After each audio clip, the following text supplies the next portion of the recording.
আর আমরা চরে বা গ্রামে থেকে যে মজাটা পাই, হ্যাঁ, আর যারা ভাই প্রবাস আছেন এই মজাটা কিন্তু আপনারা পান না। আসসালামু আলাইকুম, আশা করি সবাই ভালো আছেন। তো দেখতে পারতেছেন এই বছর মনে হয় বানপানি আমাদের অতি নিকটে, হ্যাঁ। তার মানে জুয়া 2-3 দিন গেল খুব একটা রোদ সুবিধা। আর আগের ভিডিওতে আপনারা দেখছিলেন যে গরুর গুয়ালটুয়া ছাওয়া করে দিলাম রোদ দিকে। আর তারপরে আজকে সকালবেলা পাট খেতে যে ঘাস মারার ওষুধ দিয়ে থিয়েছি।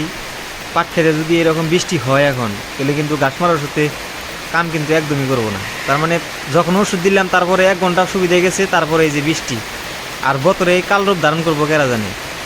আর নদীর ভিউটা আপনাদেরকে দেখাবো, এই ভিডিওটা শেষ পর্যন্ত দেখেন, দেখলে বুঝবেন। আর যারা নতুন আছেন আমার চ্যানেলটা সাবস্ক্রাইব করে রাখবেন, যাতে পরবর্তী আরও ভালো ভালো আপডেট আপনাদেরকে দিতে পারি, হ্যাঁ। আর এই যে নৌবাই রান্ধনী ক্ষেত্রের অবস্থা দেখেন, রোদ না থাকার ফলে রান্ধনী কিন্তু নিতে পারতেছে না। এবছর আসলে বিশেষ করে আমার সাধারণ মানুষের যে কী অবস্থা হবো আল্লাহ জানে, হ্যাঁ। সো আপনারা সবাই দোয়া করবেন যাতে এবার সহি সালামতে আবার যাতে নিতে পারি আমরা। সাজদা বৃষ্টি কমছে, এখন জানাবো গাছের পানিকে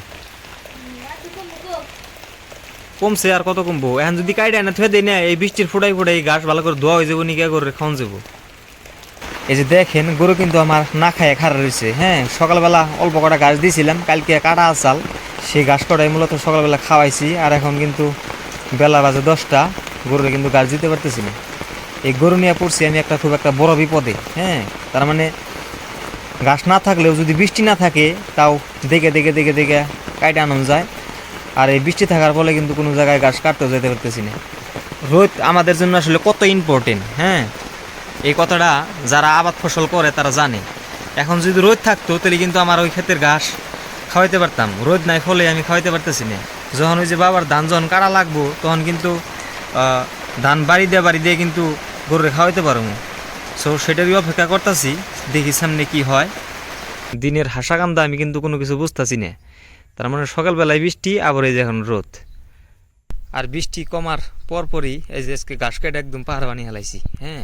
অলরেডি গরুরে খাওয়াইছি, এই যে গরুতে খাইয়ে তারপরে সুন্দর হয়ে রয়েছে যে দেখতে পারতেছেন। আর এই ঘাস কাটতে আমার মিনিমাম 2 থেকে 2.5 ঘন্টা সময় লাগছে। তার মানে বৃষ্টিতে ক্ষেত একদম ভিজা আসাল, ঘাসও ভিজা আসাল। এই যে এখন রোদ পাইয়া এখন এই যে ঘাস শুকাইতেছে। সাজদা ঘাস কটা ছড়িয়ে দে দাও, হুগাইক ঘাস কটা ছড়িয়ে দিলে তখন আরামে খাই আসবো গরুতে। ছড়িয়ে দাও ঘাস কটা। তো চলেন আপনাদেরকে নদীর ভিউটা আজকে দেখাই। নদীতে পানি আইছে, হ্যাঁ। আমি কিন্তু এ পর্যন্ত নদীতে যাই নাই। আগে দেখছি বৈশাখ মাসের শেষের দিকে পানি আইছে, হ্যাঁ। আর এখন যেগুলা নিয়মকানুন সব চেঞ্জ হয়ে গেছে। তার মানে বৈশাখ মাসের শুরুর থেকে পানি আরম্ভ করছে। আর বিশেষ করে চর অঞ্চলে তো পানি এমনি 1 মাস আগে হয়। এই যে বুঝতে পারি যে দেখতে পারতেছেন, এই বস্তিতে কিন্তু পানি আমাদের চেয়ে কমসে কম 15 দিন বা 20 দিন পরে পানি উঠবো। তার মানে পানি যখন অতিমাত্রা বাড়া থাকে তখন ওই বস্তিতে পানি উঠে, তার আগে কিন্তু ওই বস্তিতে পানি উঠে না।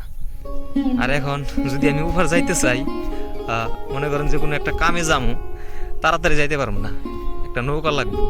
আর আমাদের নৌকা আছে, আমরা রেগুলারলি নৌকা দিয়ে পার হইতে পারবো।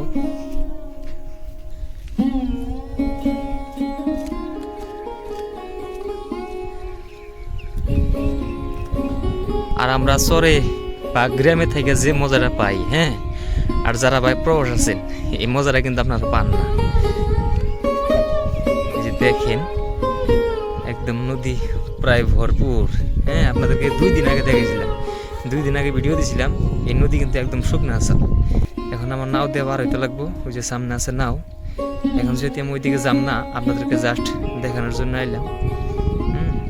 এই হচ্ছে অবস্থা। আর সামনে মনে হয় পানি অল্প কমবো, আর পানি যদি কমে আমার ধান করা ভাবছি কাইটে আলাম এর মধ্যে।